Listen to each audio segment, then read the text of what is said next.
Sentiu alguma coisa, Martins? Deu problema com o Cristiano Silva lá. Muito prazer, Jason Lisboa, seu tutor.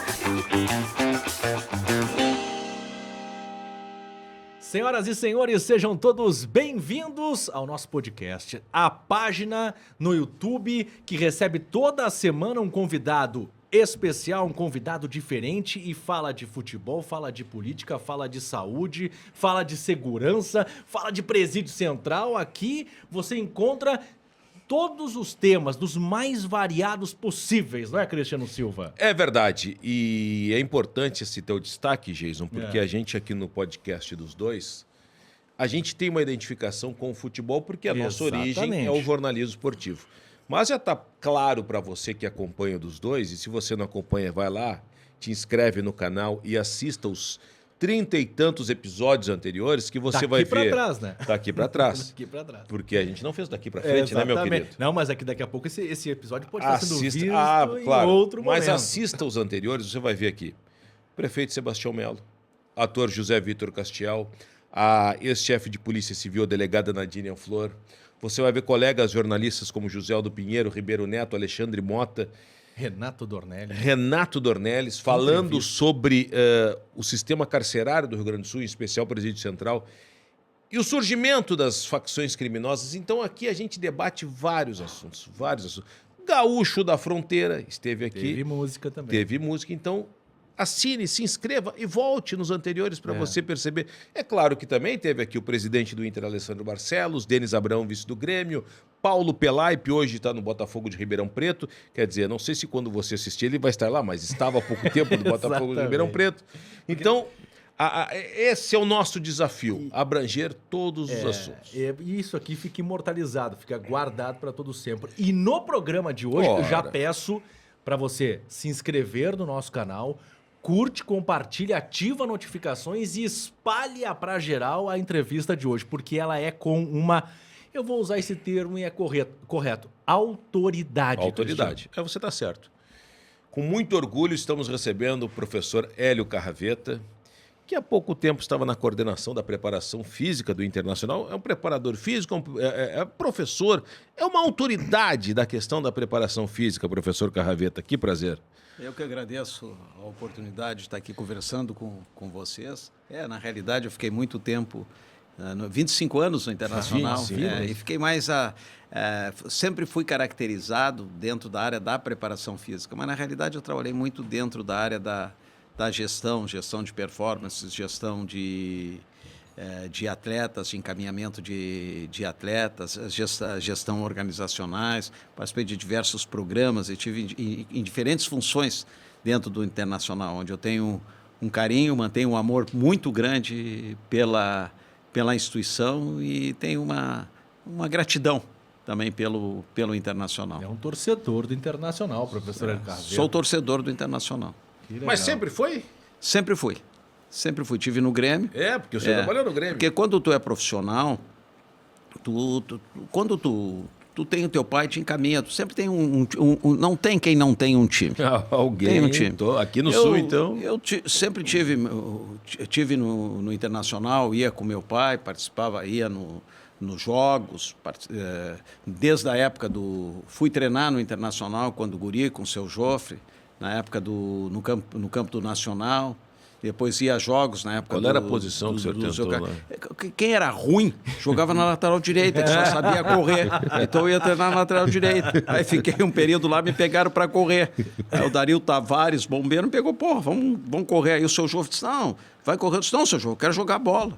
Aí fui correr na retenção e saía dali e assisti os goleiros lá, era Beno Becker, Gainete e Silveira, todos de preto atrás da goleira dos Eucaliptos. Estive com o seu Álvaro também nesse mesmo período no Grêmio e trabalhei no Grêmio, tive muitos momentos no Grêmio, mas nesse momento tu não é torcedor, tu é profissional. Então não existe. É que nem a gente. Então tu tá vivendo naquele clube onde tu estás trabalhando. Depois eu trabalhei na Sogepa, quanto a Grêmio Internacional, era sogipano. Essa é o que a gente fala na nossa... Eu sou colorado. Sim. Mas chega um momento, na hora que o carnê, que a gaveta dos carnês estão pulando, tu tem que ser profissional. E tu vai fazer o melhor como profissional. Independente de estar cobrindo o Grêmio ou Inter, essa é a vida. Imagina que é igual a... Cristiano Cláudio Duarte coloca muito bem, diz que quem trabalha não tem coração, tem estômago. Exatamente, tem estômago. E no meu caso é mais 2 filhos, uma mulher, são 3, 4. Agora, essa altura da vida, depois de 25 anos, eu sou abertamente, sou torcedor do Internacional e continuo torcendo que a direção acerte, que o time melhore, que a comissão técnica, que agora com o Mano Menezes, com o Paulo Autuori, com o William. E torço, continuo na torcida, estou na torcida. Mas e como é que é para um torcedor do Internacional, 25 anos dentro do clube, receber então a notícia de que não vai continuar? Não, eu vou... Gente, assim, o que aconteceu no último ano, não em relação a praticamente a direção, a área política. A área política tu não tem contato, mas dentro da área funcional, eu já percebia que eu estava fora do circuito, da estrutura funcional. Tu notava, assim, um certo afastamento, porque tu tem um corpo funcional onde tu tem o teu chefe máximo é o diretor executivo. E ali tu já começava... Já percebia que eu estava... Já estava praticando... Já estava... Que não era uma... Tipo funcionário. Mas isso foi com o Paulo Braques já. Foi na época do Paulo Braques. Eu já sentia, não sei também se não era constrangimento, se ele não se constrangeu nesse período e me dizer que eu não iria servir, né, dentro da... Porque tem uma política funcional, né? Tem a política institucional e a política funcional. Eu tive essa percepção. E tinha uma, digo do coração por você, tinha uma boa... Nunca, em momento algum, isto afetou minha rotina de trabalho, nem minha dedicação, em momento algum. Só que tu sente que eu sempre tive uma liderança, uma participação muito grande. Depois vem as pessoas, muitas vezes, de fora te falavam. Mas eu nunca, falo para vocês do coração, Sim, nunca já percebia, já sentia, mas em nenhum momento... Mas na prática, sim, professor, o que era? Na prática, muitas vezes, tu é um funcionário que é eclético, que trabalha, que tu tem diferentes funções, tu pode participar em muitas coisas. Eu sempre participei de diferentes reuniões onde tem momentos que tem que opinar, a tua experiência passa a ser importante, claro. 25 anos dentro do clube.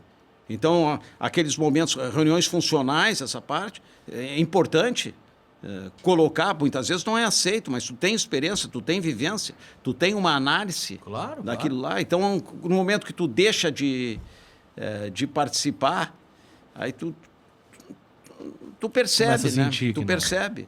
Mas em momento algum eu nunca me omiti em nada no Internacional. A gente vai chegar... E sempre tive diálogo, tanto com o Papaléu, que entrou, como o João Patrício também. Sempre tinha diálogo aberto com eles. Tudo que tinha que conversar dentro da área política, eu só não podia me meter na área funcional, porque eu acredito muito sempre trabalhei, acreditei muito em relação hierárquica. Acho que a hierarquia é fundamental em qualquer organização para funcionar, mas as relações elas devem se dar dentro de um processo de horizontalidade.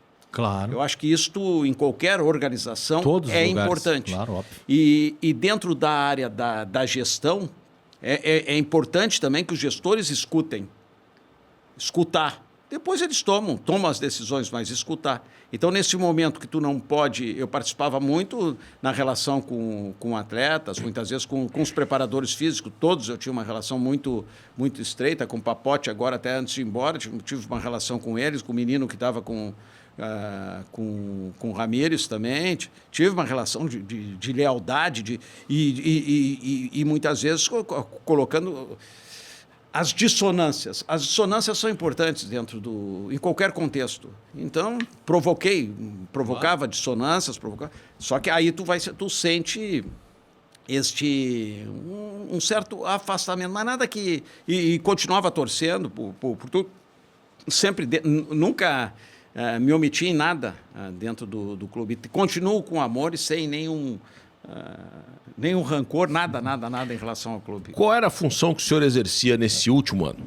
Eu era gestor de performance. Gestor de performance. E o que aconteceu? Então, dentro da gestão de performance, podia ser... Eu teria que ter reuniões com a direção executiva. Uhum. Eu teria que ter reuniões com setores. Não participava. Então, não lhe convocavam para isso? Não convocavam. Então, isto te deixa... Isto nem compete.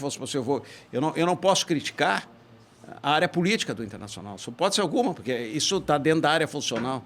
E eu já tive funções de coordenação. Fui coordenador geral do Internacional dentro do futebol. Fui coordenador da base do futebol. Então, eu tive conheço a realidade, conheço a estrutura, participei de vários planejamentos estratégicos do Internacional, fiz parte do escritório de qualidade do Internacional. Participei muito e sempre com participação ativa. Aí, quando tu não participa, aí é ruim. Aí tu tem que estar conversando no corredor, muitas vezes com o dirigente.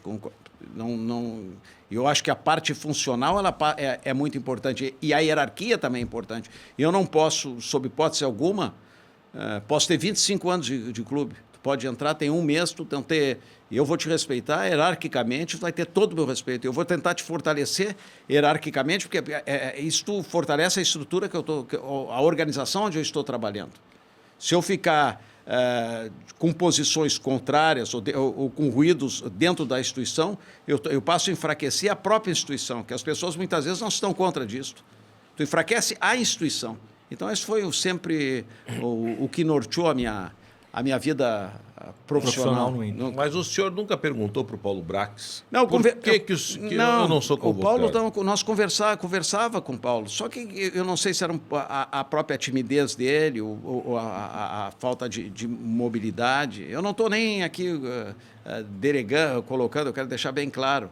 A minha demissão ao Paulo Brax foi uma demissão estrutural, foi uma decisão dentro de uma estrutura, dentro de uma visão, mas não, eu acho que no período que eu estive no Internacional, eu dei o que eu podia dar. E com humor internacional, com base no meu conhecimento, devo ter errado muito, acertei muito, mas nunca tive omissão. E saí do Internacional com o mesmo amor. Eu continuo dentro do Internacional, vou deixar bem claro para vocês. Sim. Não estou fora do Internacional, estou dentro do Internacional. Estou afetivamente dentro do Internacional, espiritualmente dentro do Internacional e tenho contato com vários profissionais do Internacional que eu me sinto dentro do Internacional. Eu torço para o clube como um todo. Claro, e torço para que o clube acerte o clube como um todo. Torço para dirigentes, para quem... Eu acho que não adianta. Eu acho que o Internacional, quanto mais unido um clube, quanto mais unido tiver, integrado, ouve bem, integrado. Não que as pessoas não tenham que dar opinião, e muitas vezes as opiniões são divergentes. Mas eu acho que essa integração ela é fundamental, até para a formação da cultura organizacional. A gente fala muito no futebol, fala muito do futebol dentro do campo. Mas hoje quem sustenta o futebol... Outro dia eu escutei uma entrevista do Luiz Castro, que está no Botafogo. Sim. Ele fala muito, ele colocou uma coisa certa. Se tu não tem uma cultura organizacional, até tu pode ter mudança. Muitas vezes tu é obrigado a ter uma mudança de um treinador, mas tu tem que ter uma cultura organizacional. Essa cultura organizacional é fundamental. Fora do campo, exatamente. Tá organizado. E nós temos, na realidade do futebol brasileiro, e dentro da realidade dos clubes associativos, nós temos um problema de formar a cultura organizacional. Porque uma gestão dura 2 anos. Isso. E muitas vezes muda. Então muda uma cultura. Essa cultura deveria ter um processo de continuidade. Independente disso. Até para criar, eu falo em termos estruturais, em termos funcionais, e a própria relação do futebol como negócio, uma relação de mercado. O senhor acha que foi esse... porque a gestão do presidente Alessandro Barcelos, ela entrou com uma ideia de mudar a cultura que até então vinha sendo colocada. De ser, agora nós vamos ser protagonistas, o time vai jogar para frente, vai ser um novo... E veio ali Miguel Ramírez e depois Diego Aguirre foi algo para tentar voltar algumas casinhas, veio Medina. Só que a característica do grupo de fora não se enquadrava com a filosofia que tinha que ser implantada.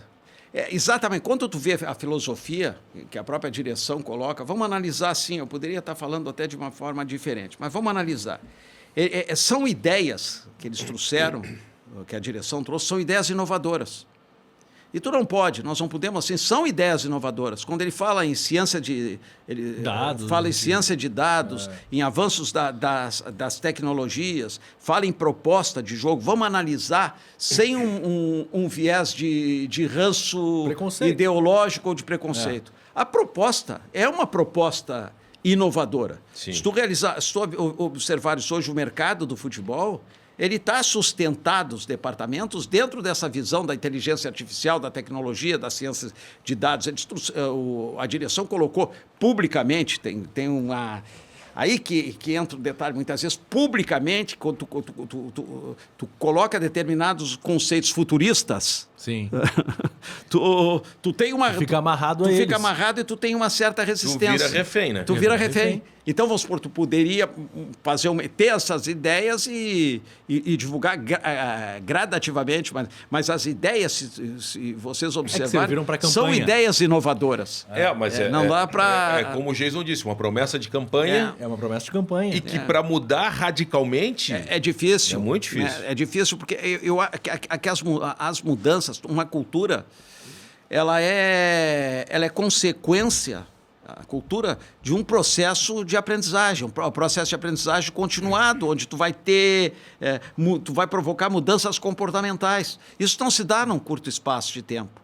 Isso se dá a longo prazo. Médio e longo prazo. Acredito, vamos supor, que quando terminar a gestão, que é uma gestão de 3 anos, muitas dessas ideias vão estar implantadas. Pode Óbvio, ser bem, aqui, melhor, eu não estou fazendo... Eu quero deixar bem claro, eu não estou fazendo propaganda política para dirigente. Eu estou colocando a realidade. Mas eu quero lhe perguntar sobre isso. O senhor esteve lá dentro. O senhor viu e acompanhou de dentro a transformação do Inter com Fernando Carvalho, por exemplo. E não foi uma largada boa. Vamos lembrar aquele... O que acontece? Naquele período, naquele ano, o Inter quase foi rebaixado. Quase cai em 2002. Teve o jogo do Paysandu. Exato. E o que aconteceu naquele ano, tem algumas coisas que são importantes. Quando a gente fala em cultura organizacional, muitas vezes até tu tem que corrigir determinadas arestas. Mas a continuidade de uma hierarquia, do modelo, e eu coloco uma coisa para vocês que é importante. O treinador, o que nós falamos outra vez. Nesse período, quantos anos ficou o Muricy? Que voltou, ficou quase 3 anos. Sim, 3, 4, 5, Ele sai ali e volta, pouquinho, ficou 4 anos. O que acontece com o Muricy? Com a liderança do Muricy, com a liderança e com as dissonâncias que o Muricy provocava dissonância. Eu saía com o Muricy à noite, e muitas vezes saía com o Muricy à noite, ele sabe, muitas vezes com divergências. Mas essas dissonâncias que ele provocava, emocional, cognitivas, relacionadas aos caras, dentro de diferentes coisas, elas foram importantes para o crescimento, e tu tinha uma linha mais ou menos norteadora. E eu acho que aquele momento foi um momento, depois entraram outros treinadores que conquistaram títulos, né, méritos, mas ali começou a formar um caldo de cultura, de base de uma cultura organizacional. Mas, professor... o Mano pode estar fazendo isso agora. Antes até de chegar no Mano, eu lembro que antes da gestão Fernando Carvalho, o Inter sai da gestão Amoretti com uma filosofia, vem a gestão Jarbas Lima / Fernando Miranda, mas gestão Fernando Miranda, com uma outra filosofia organizacional. E outra coisa, foi importante. Importante, isso que eu quero destacar. Importantíssimo. Porque ali vem João Paulo Medina, que já tinha passado até antes no Inter. Tinha passado em 97. Mas ele vem com força, com respaldo, João Paulo Medina, que traz ideias inovadoras que a cultura nossa, imprensa, torcida, não estava bem conhecida. Não se tinha esse conhecimento. Era um campo novo. Exatamente. Se vocês observarem, tanto na parte teórica de estrutura de departamentos, estrutura do departamento, estrutura de áreas funcionais, áreas de apoio, quem deu todo esse suporte, começou no Internacional e deu suporte, que depois, dentro da área de campo, que também passou, foi o trabalho de João Paulo de Medina, que Isso. criou uma cultura organizacional. Isso eu estou colocando, que todos sabem da importância que foi o Medina naquele momento. Se tu observares, vamos observar os dois períodos no Internacional. Esse período agora e o período Medina. No período Medina teve um processo de ruptura. Isso aí. E agora, eu acho muita semelhança nisso que aconteceu. E com agora aquele momento. começa a existir Eu tô vendo isso um no modelo de ruptura. Tentativa, de pelo menos, tentativa. né? Porque eu lembro que na época do professor Medina, a gente chamava o doutor Saúde, Trouxe, que trouxe uma metodologia diferente, que eles eram muito gozados na época, porque Sim. tinha... Mas que a nossa cultura não estava acostumada Mas com isso. assim, em todas as gestões tem erros, e muitos erros. Em todas as gestões tem um processo que tu evolui e um processo de involução. Claro, Isso normal. em todas. Passa Então pra nós frente, temos pra que trás. entender esse contexto, né? Que tem a evolução e tem a involução, né? Dentro disso aqui. E agora surgiram essas mudanças. Eu acho que o Inter passou por um processo de involução e agora o Inter, eu tenho muita esperança mesmo, estou colocando para vocês, que o Inter vai ter um período agora de evolução, acredito. Eu acho que as ideias, elas não são erradas. Errado foi a maneira como foi tentado colocar na prática. Se a gente voltar lá em 2000, que até o João Paulo Medina disse, olha, pessoal, vai levar de 5 a 6 anos para Exatamente. ganhar um grande título. Como, não sei o quê. E levou, porque ali o Inter, ele tinha que fortalecer a sua base lá em 2000, formar jogadores, fazer esses jogadores darem certo na parte de cima, no elenco profissional, e não tinha dinheiro. Sim. É a mesma coisa, não tinha dinheiro, estava praticamente quebrado. Eu acho que ali a grande dificuldade foi a maneira como o presidente Fernando Miranda lidava, porque ele não era... Ele era uma patrola sem freio, né? A verdade Sim. era essa. E ele não conseguia, dentro da sua gestão, também manter uma unificação, que o pessoal brigava muito. E isso dificulta. E com profissionais, eu não sei se o senhor chegou a brigar com ele, mas a gente sabe de pessoas que acabaram saindo porque brigaram. Sim. Mas teve um processo, para mim, ali, que foi o grande começo. Para ser campeão em 2006, começou, para mim, no Fernando Miranda. É isso que eu vejo importante. Vamos supor assim, tu tem que ter isenção para fazer a análise. E eu falo para vocês assim, com maior isenção. Eu não sou favorável de A, B, C, D ou E. Eu sou favorável ao internacional, ao crescimento do internacional. Eu, até bem pouco tempo, eu nem sei os grupos políticos que tem no Internacional. Sei de São um vários. ou outro aí que falam, mas São não muitos. tem. São muitos. E tudo bem, não sei. Mas tu tem que olhar algumas coisas assim que são positivas dentro de uma gestão, tu tem que dar continuidade. E eu acho que uma das pontos positivas na gestão do Fernando Miranda foi o trabalho do Medina, Sim. um trabalho todo de criar aquilo que nós falamos de cultura organizacional, que foi criada uma cultura organizacional e muitos dos funcionários, das pessoas que estavam trabalhando, porque tinha muitas reuniões, muitas informações, muitas discussões, tu vai formando uma base e um processo de interação do conhecimento que vai dando um caldo cultural, bases cultural para trabalhar. Quando a gente fala em cultura, bases que te dão sustentação. Isso. E aí nós passamos, teve uma evolução. Aí entra que nós colocamos, entrou com uma certa autoridade, com uma hierarquia e com conhecimento, um conhecimento muito grande dentro de campo, trabalho com jogadores, aproveitando jogadores de formação, entra o Muricy. Então houve uma evolução.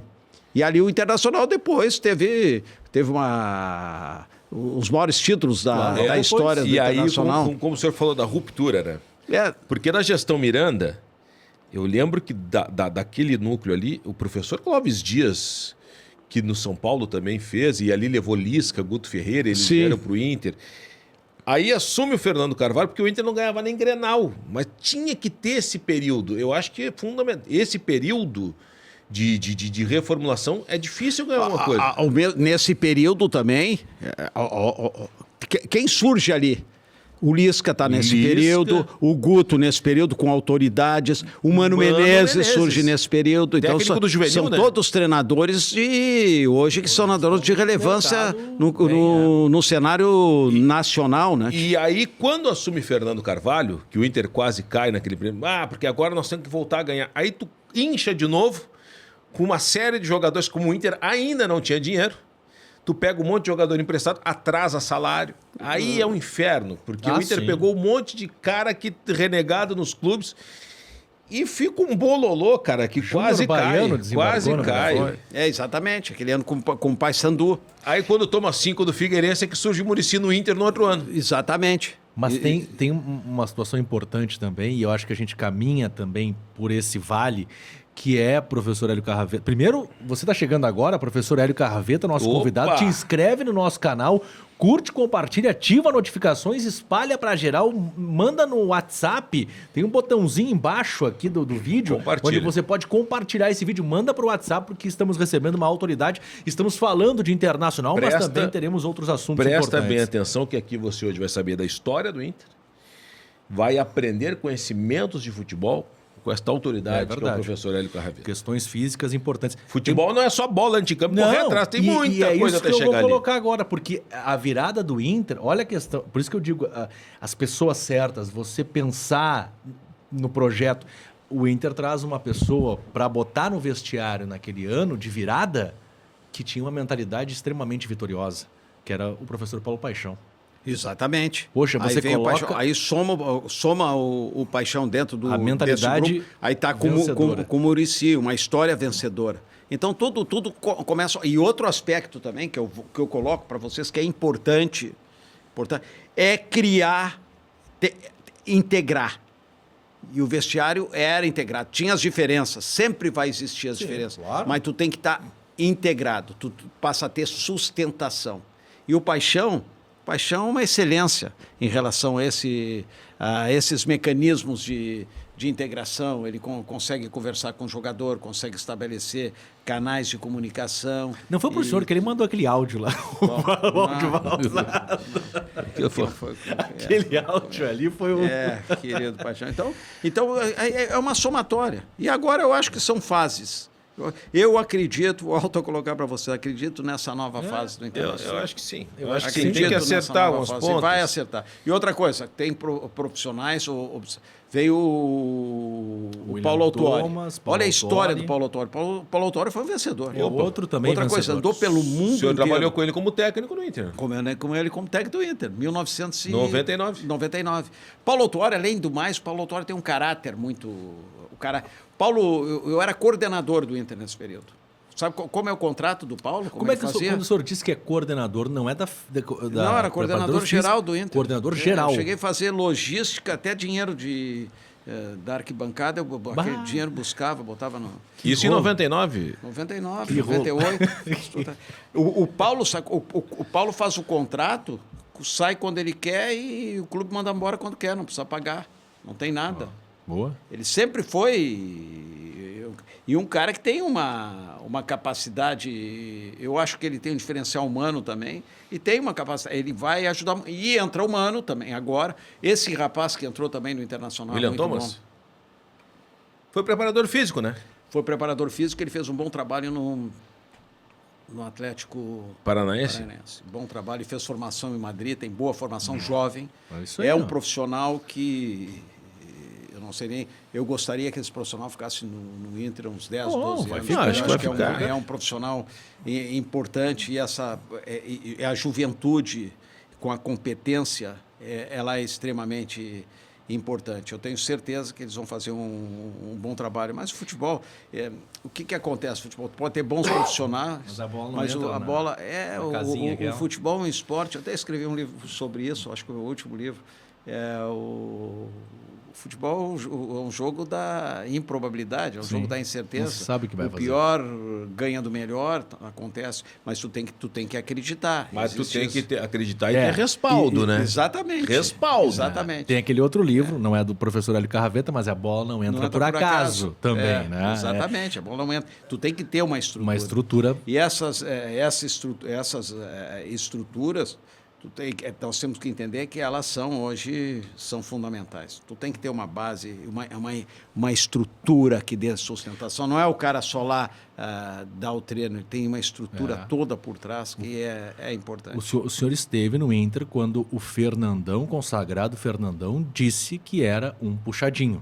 Foi exatamente. O Fernandão entrou como diretor executivo aquele período. Ele falou, claro, da estrutura física do Internacional. Sim. E eu tenho certeza que o Internacional tem aí vários projetos, vai melhorar a estrutura física. Ainda não está naquilo que o senhor entende. Ela vai melhorar. O Internacional vai ter um CT pela grandeza do Internacional. Ele vai melhorar. Mas não é ruim, né, professor? Hoje. Não é ruim, mas ela tem que melhorar. Tem que melhorar. Tem que melhorar bastante. Tem o próprio CT para as categorias de base. Eu acho que o Internacional vai melhorar. Tem dentro dos seus diretoria, dentro do conselho, tem pessoas abnegadas ali trabalhando em cima disso. O pai vai fazer um trabalho muito... Não quero nominar, mas ele tem um ideal muito grande em relação a isso aqui. José Lamana Paiva, dentro daquele projeto. São pessoas que têm ideal, que já passaram por várias direções, independente de grupos, eles servem ao Internacional. O Internacional tem muita gente boa. O Lamana Paiva não é do mesmo grupo dessa gestão, né? Mas ele está ali ajudando, ajuda. Isso é importante. Eu acho que isso é importante. Eu acho que, independente disso, acho que essa união, a busca do melhor para o clube, do clube que tu tem paixão, o clube que tu gosta, é importante.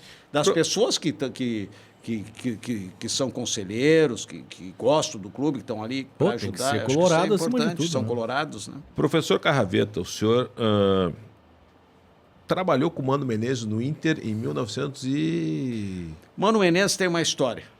Tenho várias histórias. Vamos contá-las. Eu estava em Barcelona e vim para trabalhar no Grêmio. Eu fiz um projeto na época, 1996, com Serginho Vasques, meu diretor, Galileu, Benhur Marchiori, Quila, o Buda, o pai do Márcio Chagas. Do Márcio Chagas, os companheiros que eu trabalhei com eles nesse período.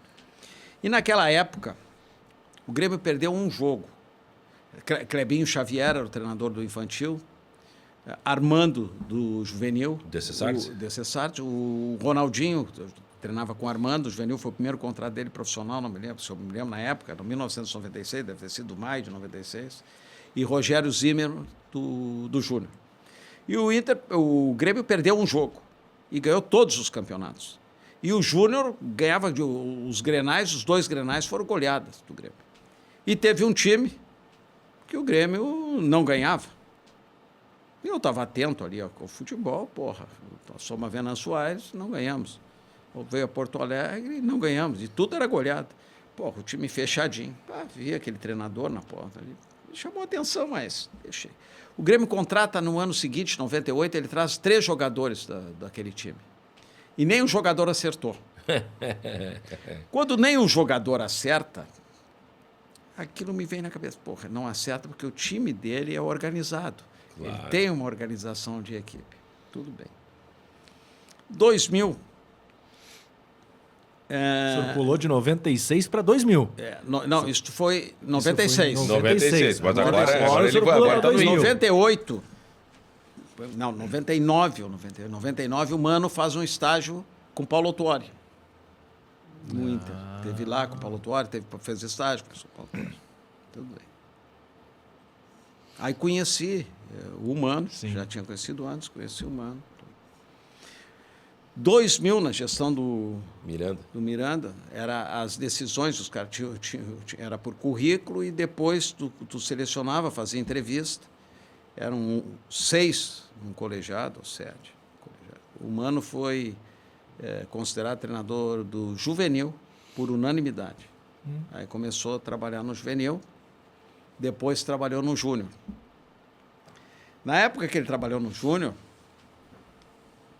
eu era coordenador e tinha uma postura muito, para certas coisas, muito intervencionista em certas coisas. E era muito rígido com muitas coisas. Sempre fui muito rígido nas categorias de base.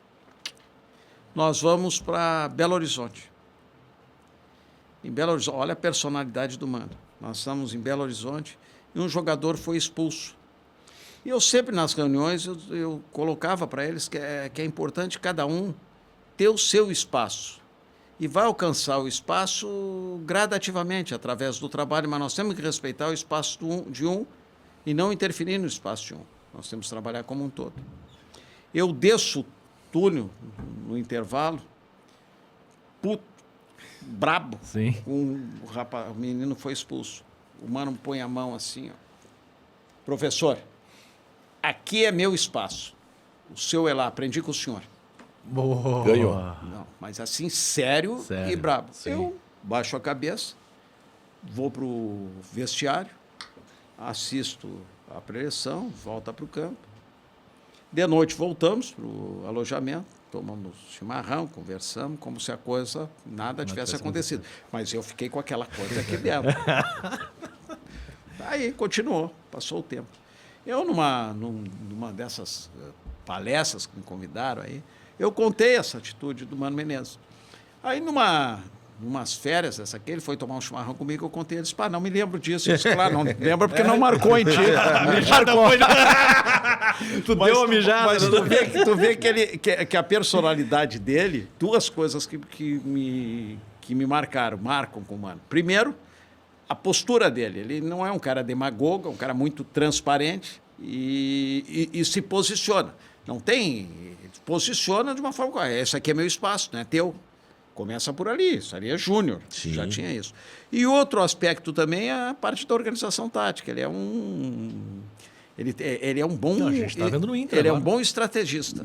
Muito bom, basta dizer os resultados que ele Opa. teve. Depois disso, ele foi alcançando resultados também relevantes. Ele tem uma história de relevância dentro do futebol, mas é um estrategista. Então, esses dois pontos eu tenho marcado desde 1996. Professor Hélio Carraveta, a gente vê assim, ó, no currículo do Mano, ele vai numa semifinal de Copa do Brasil com o 15 de campo bom. Sim. Que não foi mais longe, dito até pelo próprio Marcelo Pitol, que era o goleiro na época, porque teve uma nesse discussão programa. de bastidor, de direção, de premiação, que o senhor sabe que isso afeta, Sim, afeta quando vai bastante. dentro do No dia vestiário. do jogo. O Mano faz um bom trabalho no Caxias, bom trabalho na base do Guarani de Venâncio, embora ele tinha um zagueiro ali que era meia boca, que é o Fernando Becker, que hoje é colega da RBS TV. No Inter ele foi campeão? No Inter ele foi campeão. Ele tem um bom trabalho no Grêmio, ele sobe o Grêmio. Exatamente. Ele vai numa final de Libertadores no outro ano com um time meia boca do Grêmio. Ninguém chega numa final de Libertadores com um time meia boca. Sim. Tu tem que ter trabalho. É aquela história do Guarani de Venâncio, quando o Grêmio, quando o senhor contou agora, contratou 3, mas a organização do Guarani fez aquilo A ali. organização do time. Exatamente. Então o Mano ganha no Cruzeiro, ele ganha no Corinthians. Ele vai para a seleção brasileira. Mas Pra bobo não serve. Pega o recorte atual. Claro, se você está olhando esse vídeo em outro momento, não ao vivo, né, pessoal? A coisa pode ter descambado. Mas pega o Inter, que tomava gol em todo o jogo, rapidamente já parou de tomar gol. Ele é um bom, eu acho que foi uma... Eu gostava muito do trabalho, eu acompanhei 2 semanas e meia, 3 semanas, o trabalho Do Medina? do Medina. Eu gostava muito, metodologicamente, do trabalho dele. Eu não posso falar se ele é um bom estrategista tático, que eu não conhecia, não sei. Eu não posso falar que a doutrina era fechada, eu também não via nada. Não vi. Não posso falar em relação a isso, que eu tinha saído, mas em termos de metodologia. Mas eu vejo o Internacional, o retorno do Mano, ele começa a resgatar as raízes do futebol. As raízes do futebol associado à própria evolução do futebol, essa evolução ela vai se dar dentro do modelo através da continuidade. Através do princípio da continuidade. Só isso. Eu tenho, assim, algumas coisas, para mim é claro. Quando o treinador mantém continuidade, ele promove jogadores, ele acerta os jogadores, o clube vende jogadores, mas tu tem que acreditar. Tem que acreditar. E outra coisa, e ele tem que ter... O treinador se mantém num grupo quando os jogadores acreditam.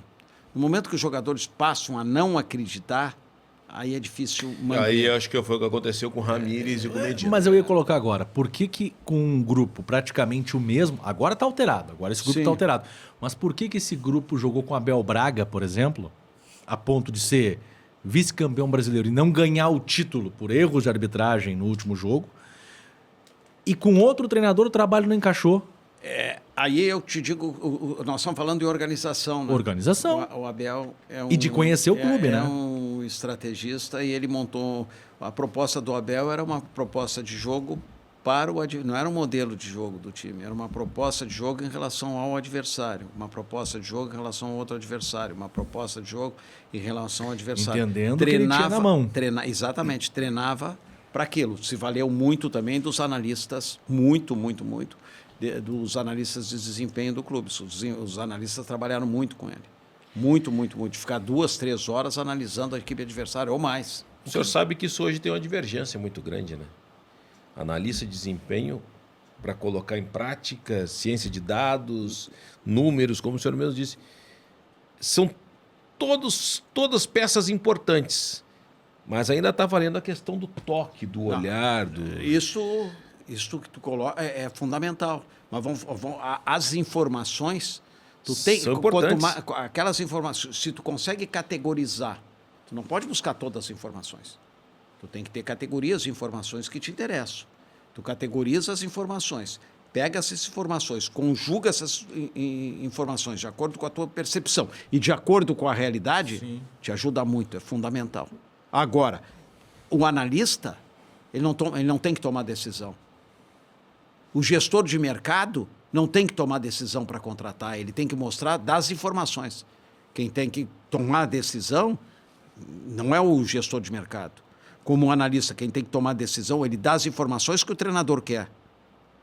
E o treinador seleciona as informações. Aí que tem. Agora, quando o analista passa a tomar decisão, tem uma coisa errada. Isso estava acontecendo no Inter agora? Não. Em relação ao analista, porque chegava muito assim... Agora, gestor de mercado, quem tem que tomar a decisão é a comissão técnica, não o gestor. Não, só para mudar um pouquinho, porque se dizia muito assim, senta numa mesa para contratar um técnico, vem análise de desempenho, leva o relatório, vem o gerente de mercado, que é o Dave Bandeira, aí tem o executivo, aí tem o vice-futebol, tem o presidente e o conselho de administração, analisam 5, 6 nomes, dos mais variados tipos, de Carille a Medina, que são perfis diferentes e tudo mais. Todo mundo vota. Era assim que funcionava?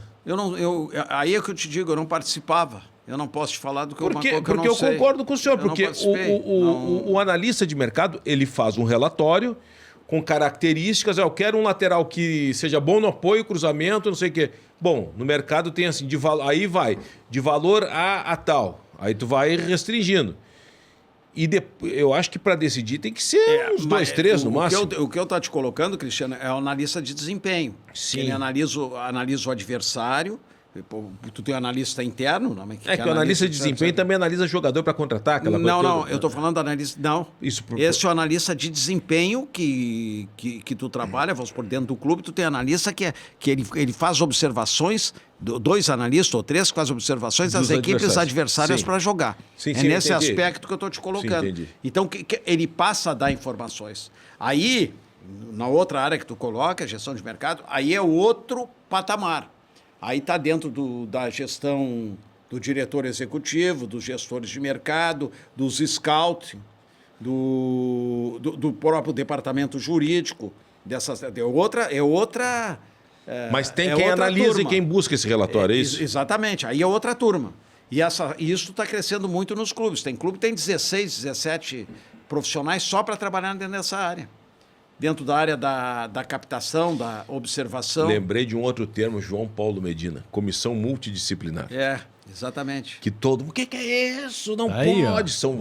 Hoje é o que é fundamental no clube. Hoje tu trabalha muito dentro dessas relações. Eu acho que não é... Eu até discuti uma vez num congresso que eu participei sobre multi. Eu acho que não é multi, ela é inter. Porque multi é que elas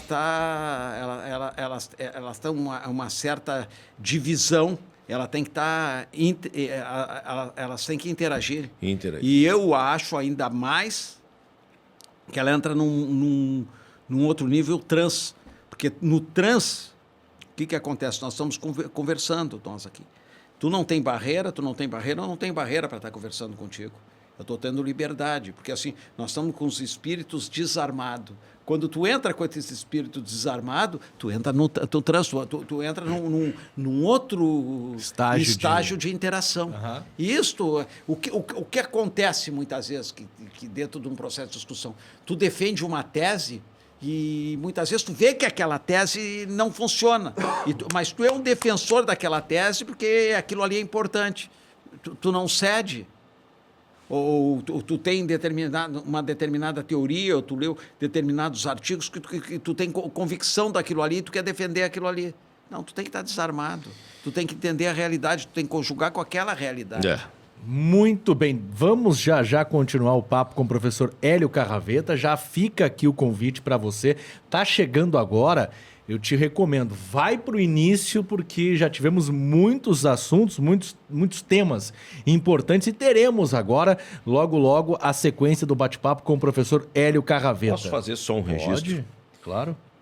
E é uma conversa importante, é uma conversa com dados científicos também, e que está sendo colocada sem ser um assunto pesado. Claro que não. Porque o professor, a gente consegue ir lá, contar uma história, falar dados importantes.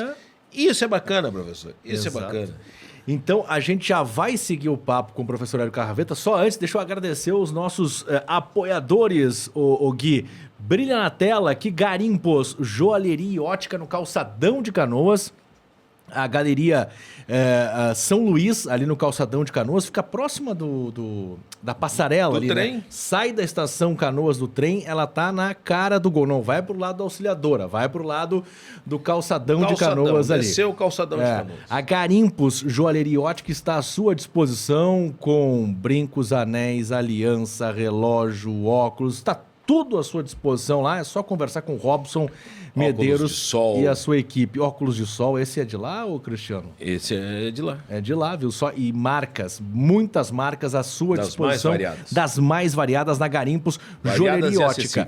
E você vai acompanhar um recado importante, porque a gente precisa ficar atento aos movimentos dos nossos pequenos, dos filhos, porque hoje a tela tá grudada na cara das nossas crianças e isso é um problema, gente. Acompanhe esse recado da Garimpos. Atenção para as dicas Garimpos nesta volta às aulas. As aulas voltaram, mas como está a visão do seu filho? Confira as dicas da Garimpos e ajude ele a melhorar o seu rendimento escolar.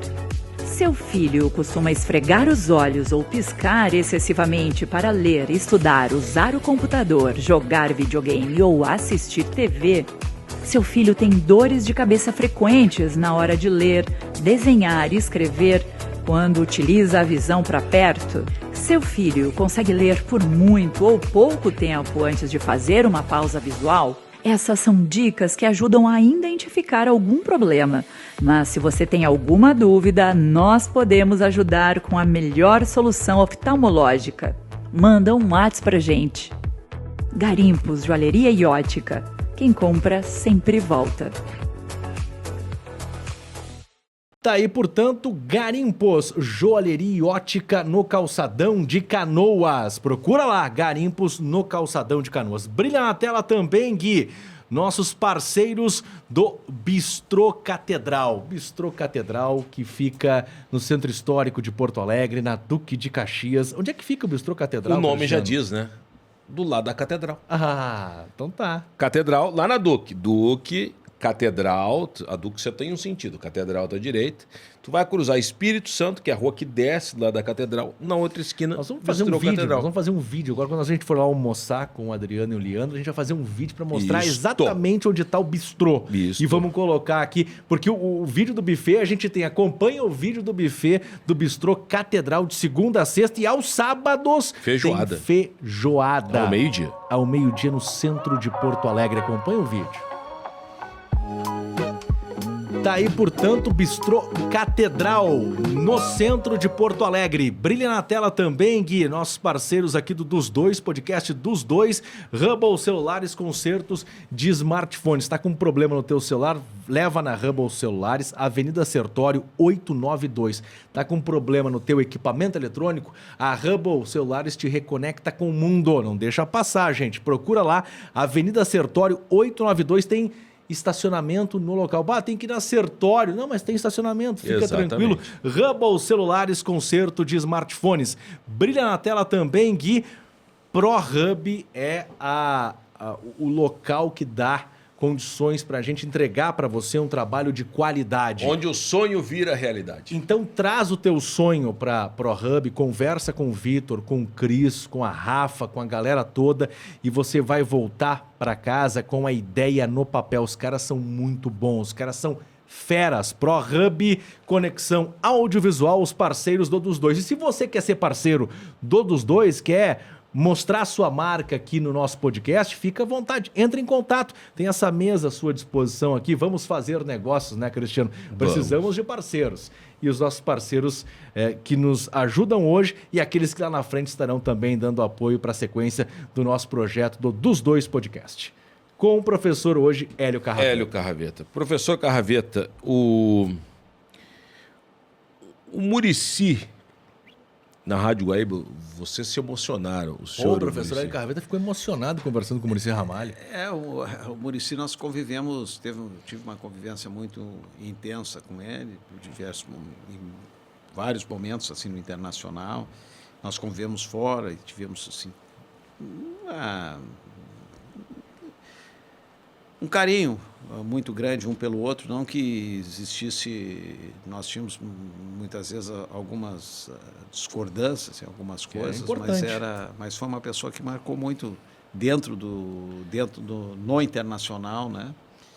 Como profissional, e para mim ele foi uma referência, assim como o Osso, foi uma referência, até a maneira como ele era, a maneira como ele se dirigia aos jogadores, aos dirigentes. Foi uma referência, foi uma pessoa que marcou assim, dentro da minha história, no meu período no Internacional, assim como outros. Né? O senhor trabalhou ali com mais de 30 treinadores? 30, trabalhei com muitos treinadores. 25 mas anos? Não. Mais? Eu cheguei, eu fiz o cálculo outro dia, dava mais, porque eu tive na base também um período, eu acho que deu mais de 90 treinadores. Nossa. Com base e profissional. Bom, vamos ver profissional. Deixa eu tentar puxar aqui. Celso Rotti. Foi o que eu Primeiro? Primeiro Celso Rotti. Eu entrei com 97. Com o Celso Rotti. Depois do Celso Rotti, Cassiá. Volmir Louruz? Não. Cassiá naquele ano. Leão. O Leão é Não, 99. naquele ano 97. Não. Celso Rotti, Cassiá e teve mais um. Figueiredo, né? Nessa época? Não. Figueiredo teve antes. mais um. Depois, 98, veio Paulo Autuori. Paulo Autuori é 99. Não, 98. Não, o Celso Rotti ficou 97, até julho de 98. Isso. Julho de 98. Aí depois entrou, eu acho que foi o Cassiá que entrou ali. Cassiá ou Antônio Lopes? Não. Acho que foi Cassiá. Foi Cassiá. E depois abre 99. 99. Com o Louruz, eu acho. Cassiá e Otacílio Gonçalves. Otacílio. Gonçalves. Depois Louruz, não? Não, o Otacílio veio depois do Cassiá, eu acho. Então, 99 já abre Autuori. 99 é o Tuori. Valmir Depois Louruz. Valmir Louruz. Leão. Depois Leão. Zé Mário. Aí depois vem Parreira. Parreira. Não, Zé Mário. Depois Parreira. Cláudio Duarte. No Zé final, Mário, Cláudio Duarte. Zé Mário, Cláudio Duarte. Carlos Alberto Parreira. O Google nos Parreira. responde aqui, ó. Ivo Wortmann. Isto. Guto Depois Ferreira. tem o Ivo, Guto. Celso. Volta o... Celso. É o ano do quase rebaixamento aqui, Celso 2002. Rotti. Tá Cláudio Duarte. Cláudio volta de novo. Muricy, aí 2003. Muricy. Lorissandro. Lori, Joel Santana. Isto. Joel Santana. Muricy volta. Muricy volta. Abel Braga. Abel. Alexandre Galo. Galo. Bom, aí Abel é campeão da América e do mundo. Tite, Mário Sérgio, por aí Mário Sérgio. vai. Olha, exatamente. Foi gente. Qual foi o melhor? Cada um dentro da sua. Não tem como fazer um top 3? Não. Tem como fazer um Não top tem 3? condições de ser. Porque assim, cada um trabalhou no clube dentro com uma realidade. É uma realidade diferente. Eu não posso ser nem o melhor nem o pior. Não me sinto E tem aquele que... o Falcão. O Falcão duas vezes também, também. é. Falcão Aí ali. tem Falcão, Fossati. Mas tem aquele que o senhor, como coordenador e conhecedor, olhava e falava assim: nossa, mas é é muito ruim isso, mas dava certo no campo, e o outro que o senhor olhava e falava assim, nossa, isso é um espetáculo, e no campo É que é difícil, vamos supor assim, tem algumas coisas que tu, como jogador, eu gosto de jogador extremamente competitivo, e nem todo jogador competitivo te traz, provoca um desempenho coletivo bom, mas eu gosto, vamos para a característica do treinador competitivo. Eu gosto de um treinador que tenha, de uma comissão técnica, que tenha metodologia, que tenha uma progressão em termos de trabalho, que os conceitos estejam claros, que quem está fora consiga absorver os conceitos, que tenha uma proposta. E nem todos que têm a mesma metodologia consegue os mesmos, muitas vezes o cara sem esses requisitos tem resultados expressivos.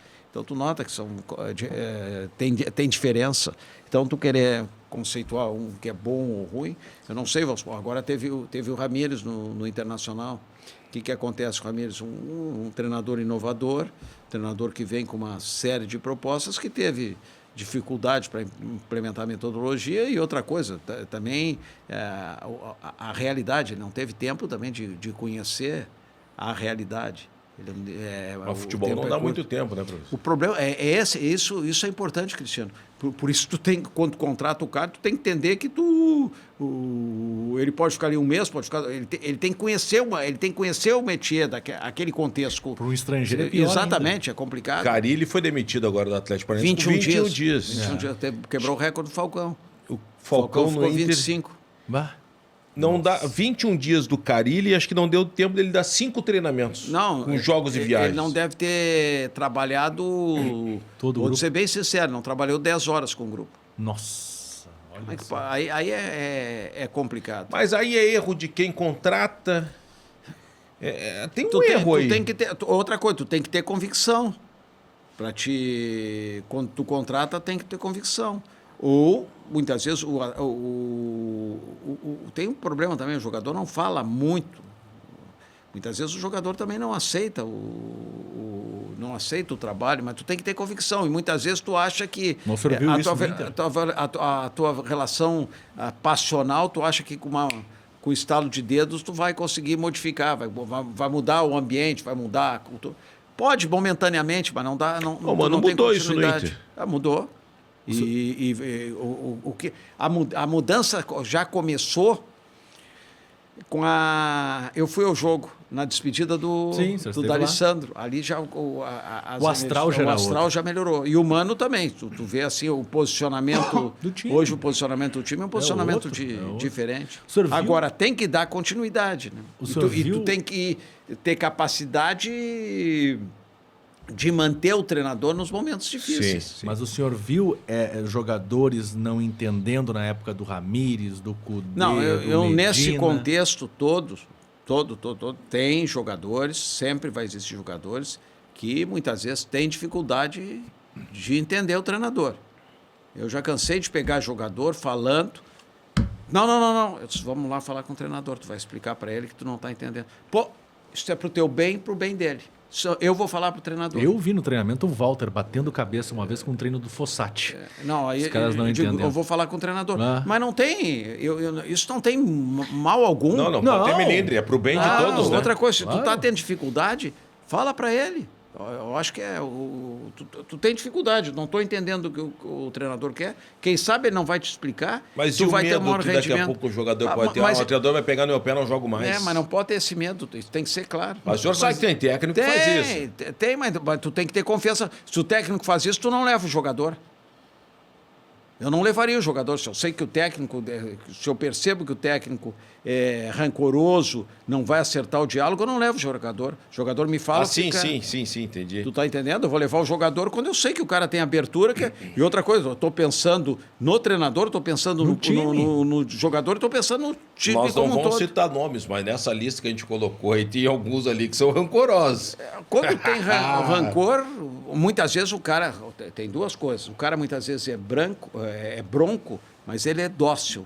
Dentro do... Ele pode ser bronco aqui, mas ele é dócil. Esse é Muricy Ramalho. Ele é dócil, exatamente. Muricy na coletiva... Agora tem cara que muitas vezes não acerta. Tu não pode levar o jogador. E outra coisa, se tu não tem confiança ainda com o treinador, O treinador chegou, tu não tem confiança, tu vê, tu tenta minimizar, o cara te fala alguma coisa, tu sempre, tu não vai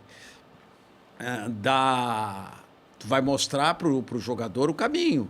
Tu não vai dizer pro jogador, pô, isso está acontecendo, aí tu vai fazer uma série de questionamentos para ele, é isto, verifica isso, te põe no lugar do treinador, verifica, tu tenta amenizar, fazer que o jogador entenda. E em determinadas situações, tu tem confiança com o treinador, tu pega o jogador, ele fica louco, ele não gosta. Vamos lá falar com ele. Não vou. Vai falar com ele. Isso chama gestão de pessoas. Exatamente. Mas isso é importante. Isso que eu ia colocar, eu tô assustado agora, porque, bom, é uma inocência da minha parte, com certeza, de achar que um cara que tem que chegar num vestiário para lidar com 20 jogadores, ele não vai buscar conversar com os caras. Mas muitas vezes tem duas coisas que tu tem que entender. Tanto a insegurança por parte do jogador, como insegurança por parte do treinador. Tem jogadores que tem treinador que tem insegurança. Isso existe. Momentaneamente ele tem insegurança, ele entrou num ambiente, é um ambiente extremamente competitivo. Eu vou citar um caso, e eu até fiquei pensativo sobre isso. O Roger, para acertar o posicionamento do Vila Sante, ele ligou para o Arce. Agora o senhor está falando, eu fiquei pensando, por que o treinador ligou para um outro? Fez correto, para mim, fez correto, fez certo. Mas por que ele não antes sentou, Vila Sante, vem cá, como é que tu gosta de jogar? Não tem essa pergunta. Mas ele pode ter ligado pro Arce para ter mais elementos para poder conversar com o jogador. Além da conversa. Além da conversa. O Roger é um cara inteligente. Sim, eu acredito nisso. Ele deve ter ligado, eu não sei. Não, ele falou isso publicamente. Ele pode ter ligado para ter informações. Eu tenho mais informações, eu posso estabelecer, eu posso tirar mais do jogador. Sim. E tenho condições de mostrar para o jogador algumas alternativas mais concretas. Tá, o senhor não listou os melhores, mas quem é dos treinadores com quem o senhor trabalhou que tinha isso, que tinha esse diálogo e que conversava com todo mundo? Não, mas eu acho que a maior parte hoje, vamos supor assim, vamos botar os últimos 10 anos, eu acho a maior parte dos treinadores estabelece diálogo até um determinado ponto, né? Porque tem algumas coisas que tu não pode, quando tu tem um grupo, tem o exercício da autoridade. Então, dentro do exercício da autoridade, tem momentos que tu não pode abrir muito a guarda, né? Ele vai conhecer o terreno e muitas vezes ele vai ter que nas rédeas do negócio. Exatamente. E outra coisa, tem momentos que ele vai ter que dar limite. O treinador, se você observar o papel do treinador, tem 35 no plantel, ele escala 11. No certo, se todos querem crescer, 24 não gostam dele. Não pode gostar dele. Então ele tem que ter a gestão e o equilíbrio, e é uma gestão complicada, difícil. Muitas vezes tu tem um jogador que não está rendendo, mas ele tem um apelo da torcida. Nos treinos ele não rende, tem um apelo da torcida, tem um apelo popular. E tu tem ele, muitas vezes, ele entra em determinados momentos e tem aquelas atuações relâmpagos, aí a própria imprensa pede o jogador, e ele o treinador muitas vezes fica numa sinuca de bico, porque nos treinamentos, no dia a dia dos treinos, ele não rende. E dentro da proposta aí, a torcida pede o jogador. E é uma situação difícil que ele tem que administrar. Ele tem que administrar com Eu fico imaginando. Muita sabedoria. Porque em qualquer ambiente de trabalho, as pessoas não são 100% as pessoas que estão bem. Sim. Eu fico imaginando num vestiário de futebol, de um grande clube como o Inter, onde os caras ganham muito dinheiro, tem essa questão de são escalados 11. Com certeza no vestiário, hoje, do Inter, nesse momento, ou no vestiário que o senhor pegou há 10 anos, ou que o senhor pegou em 2006, campeão da América e do Mundo, aqueles caras não se davam bem, todos eles 100%. Não. E nem tem que se dar bem. Muitas vezes tu tem o teu grupo, tu tem mais afinidade com o teu... Claro. Mas eles têm que ter, dentro do campo, eles têm que ter uma unidade, essa unidade, socialmente, ela passa a ser, em determinados momentos, ela é irrelevante. Tu tem que ter... dentro do campo. Dentro do campo. Aí é um componente cultural, é um componente profissional. Muitas vezes tu não aceita determinadas atitudes, vamos supor, fora do campo, com a família, mas, porra, aquilo ali tu tem que não pode levar para dentro do campo de treinamento. Então, isso é outro trabalho, tu tem que ter muita habilidade. E muitas vezes a gente avalia o jogador não está bem. Outro dia me perguntaram, não sei se foi com vocês, me perguntaram sobre Miguel. Eu perguntei para o senhor. O jogador muitas vezes não está bem, emocionalmente não está bem, ele está com problemas pessoais. Ou muitas vezes o cara não está bem, não tem aquela disposição. Aí ele vai para o campo. O campo, ele está trabalhando, é o trabalho dele, ele está em exposição. E muitas vezes ele não acerta, não tem aquele rendimento. Então ele não está dando migué. É o momento, ele quer acertar. Quanto mais ele quer acertar, ele erra. Aí ele vai para o vestiário, quase chora no vestiário, fica triste, está baixo, e tu está sabendo que ele está a cabeça, tu nem fala com ele. Aí ele volta para o campo e não consegue joga mal. Aí ele está no vestiário, está triste, está mal, sim, depende do jogador. E porque ele queria acertar, muitas vezes o time perde, o cara, ele chega, puta, eu não consegui jogar, eu hoje fui responsável, não consegui jogar. Então isso aí te traz tu tem que ter sensibilidade em relação a isso, porque são seres humanos. Sim. Vamos supor assim, eu estou trabalhando dentro de casa, eu não estou bem, ninguém está olhando que eu não estou bem. Ninguém me olha, porque eu não estou em exposição. Ele tem 1h30 que ele está em exposição, 1h40 que ele está em exposição. Então, jogador de futebol, e outra coisa que acontece, jogadores de futebol, a carreira de jogador de futebol é uma carreira incerta, que ele não sabe, ele vai passando por determinados processos de avaliações subjetivas, ele não sabe se vai ter ascensão na carreira, no processo de formação. Muitas vezes, dentro desse processo de formação, ele tem uma família, ou tem parentes, ou ele sustenta pessoas, e ele está buscando que essas pessoas que estão ao lado dele, elas não estão... Elas querem que ele é o melhor, ele tem que ser o melhor. É uma carga emocional muito grande. O outro está passando ele para trás, que ele tinha que ser titular. Aí ele chega em casa, como tu é reserva, tu tem que ser titular. Aí ele já tem uma carreira incerta. Outro aspecto, ele tem a lesão, que muitas vezes a lesão ele pode afastar a carreira dele, ele tem a ascensão. Aí ele sobe para o profissional, muitas vezes ele sobe para a equipe profissional. O que acontece dentro do processo de transição? Ele tinha liberdade de tomar decisão, ele tinha mobilidade, ele tinha uma certa liderança. Aí ele sabe, e a tomada de decisão, tu não pode estar engessado. Para tomar de decisão no futebol, tu tem que estar livre, tu tem que ter mobilidade. Aí ele segue para o profissional, aí os jogadores, muitas vezes mais antigos, recriminam ele por um passe, por uma posse, o maior tempo de posse de bola, ou por um momento que ele finaliza, que não deveria finalizar. E aquilo, ele vai tendo, ele passa a ter interferências emocionais. E essas interferências emocionais vão limitando as ações. Então ele passa a ser um jogador, muitas vezes, um jogador normal, porque a própria relação do medo. Então, ele é um ser humano. A gente, muitas vezes, compara o jogador como uma máquina. Vamos supor, eu como torcedor fico lá, diz, porra, tinha que fazer isso, tem que... Mas não é essa máquina. Eu fico vendo o senhor falando assim e pensando, o Rodrigo dá para o time, e o time, dentro da situação do time, tem vários momentos, nesse período que ele volta, o time acertou poucas vezes. Acertou lá naquele período com o Abel ali, um pedacinho, depois, na época que está o Cudê, ele não está jogando, aí tem as mudanças de treinador, e ele passa a ter uma pressão, ele foi estigmatizado, uma pressão muito forte por parte da torcida, que não é vencedor. Ele é vencedor, ele foi um vencedor na vida, foi um vencedor dentro do Internacional, foi campeão olímpico. Agora, o que acontece? Ele tem uma pressão muito grande. Então, ele vai perdendo, aquela espontaneidade dele, ele passa a ter limites em termos de espontaneidade. Então, a carga, a pressão que esse rapaz está sofrendo ela é desumana. E aí o melhor não é sair, de repente estar em outro clube?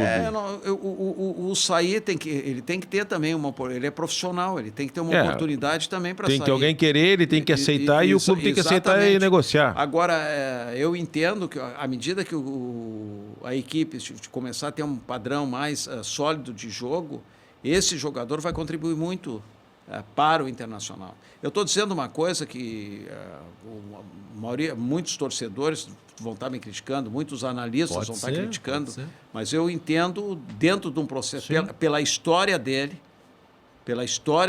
por toda a história dele e pelo período que ele passou. Esse período é recente.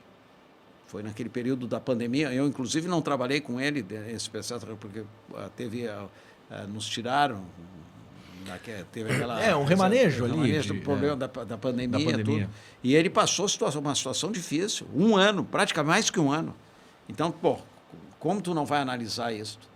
Tem que analisar. Então, jogou mal, tudo bem. Mas ele tem ainda... nesse período todo, o time também não estava bem. E ele também vinha com uma certa insegurança. Para aí, o cara que passou um profissional, um jovem, onde tem perspectiva de ir para a Europa, uma série de perspectivas, ele é podado naquele momento.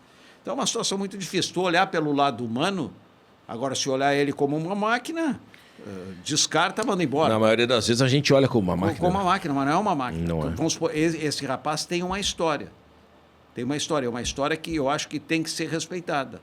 É uma história que ele tem 15 anos de Internacional. Ele ganhou nesse período no Internacional. Ele ganhou, teve títulos do Internacional. Então, e o que aconteceu? Aconteceu que depois da Olimpíada, isso aí ele teve um problema gravíssimo de saúde, que ele não sabia que ia voltar a jogar futebol. E eu acho que o Moledo passou por isso também, né? O Moledo era uma incerta se ia voltar a jogar. O Moledo é a segunda vez que passa. Lembra? A primeira teve uma... A primeira ele quase ficou ali sem jogar. E a segunda foi agora. A segunda agora. Ele passou esse tempo, mas a gravidade, a lesão do Dourado foi um momento que gerou muita insegurança. Gerou insegurança para nós, como não vai se chegar para o jogador. Não, eu ia lhe fazer essa pergunta agora. O Dourado ele poderia ter parado de jogar futebol. A lesão dele, minha memória é horrorosa, Cristiano. Sim. Qual foi exatamente o problema do Rodrigo Dourado que o ameaçou? Não, ele teve uma lesão no joelho. No joelho. E depois foi um problema ósseo depois. Várias alternativas. Teve várias buscas de várias alternativas. Ele custou ter o processo de recuperação. Ele buscou vários Inter, procedimentos, tudo. Então ele passou por um momento difícil. Hoje ele está inseguro, dá para dizer isso? Não é que esteja inseguro. Vamos supor assim, a performance, à medida que ele tiver... Como ele está entrando, saindo, ele não teve uma sequência. Ele jogou titular, eu acho, na época do Abel ali. Não, mas o Mano agora lá na Colômbia. Em Medellín. O Mano vai resgatar o Dourado. O Mano conhece, o Mano tem essa sensibilidade. E outra coisa também que ele conhece, tem coisas que muitas vezes a gente... O Mano conhece a aldeia. Claro. Os índios da aldeia, tu tem que conhecer os índios da aldeia. Claro. Então, não é qualquer cacique que vem aqui, né? Os índios, tem que conhecer os índios. Então, o Mano conhece os índios, conhece a aldeia. E tem uma coisa, né, professor, que... O Mano conhece a aldeia, os resultados foram favoráveis, então dá um estofo para ele. Eu acho também o momento também é favorável. E ele tem, e outra coisa também, tem o fato do... Eu vou dizer uma coisa para ti que é importante, o fato do Paulo estar ali dentro... O Autori? Dá o estofo. É importante. Ajuda. Claro, eu também. Porque assim, tu olha para o Paulo vai conversar contigo, tu diz, porra, esse cara tem... E outra coisa, não é um pavão, Paulo tem sensibilidade humana. Aí conversa com o cara e tu diz, porra, para aí. Tá bem cercado, né? Estou bem cercado. Se ele te disser alguma coisa, tu vai pensar, não está dizendo que ele tá te falando alguma coisa sem fundamento. Ele está te falando alguma coisa sem fundamento. O brabo é quando o cara que acha que sabe vai querer dar chaveco num cara que sabe. E aí tu tem que fazer cara de paisagem. Em cima disso, eu lembro que quando, da primeira passagem de Diego Aguirre como técnico, se falou que o senhor teve problemas com o Fernando Pignatares, o preparador físico do Inter. Não, o senhor teve, de fato? Não, deixa eu te explicar. Sim. Ali do Fernando Pignatares. Nós estamos falando de 2015, hein? 2015, a primeira passagem. Seguinte, a minha postura sempre foi a mesma. Só que a postura, a mesma, ela fica dentro do... Vestiário. Fica dentro do vestiário. E ali, não é com o Pignatares. Eu falei, eu tive agora com eles. Alguém vazou. Aí começa a colocar, e vocês, quando chegaram no jogo do Fluminense, nós perdemos o Grenal, aquele Grenal no Olímpico, foi jogar com o Fluminense, que era o Odair, estava no banco. Aí eu fui pro campo e botaram o microfone. Pô, o senhor... Como é que... Fui eu. Foi tu que perguntou? Esse aqui é um bandido, ele tem cara de novo. Ele tem bandido. Não, eu fiz a pergunta. Não lembro a pergunta Para exata. aí que eu vou te dizer. Mas não. eu lembro de entrevistar o senhor na boca do túnel. Não, eu vinha recebendo críticas. Isso, eu a valer. Chegava a ter, assim, ó, umas 100, 150. Um dia tenho mais de 150 mensagens, os caras me metendo pau. Tudo bem, aí eu acho que tu perguntou assim, vem cá, vocês não avisaram, como se fosse irresponsável, vem cá, não falou para o Pignatares, ou para a comissão técnica, o calendário, não. Eu disse, não, foi algo sobre o... Não, foi assim, né, professor? Mas foi algo com relação ao calendário. Eu lembro de fazer a pergunta. Exatamente, aí o que eu disse? Porra, o calendário, desde quando chegaram, foi mostrada a realidade do futebol brasileiro, o calendário, a intensidade, o volume.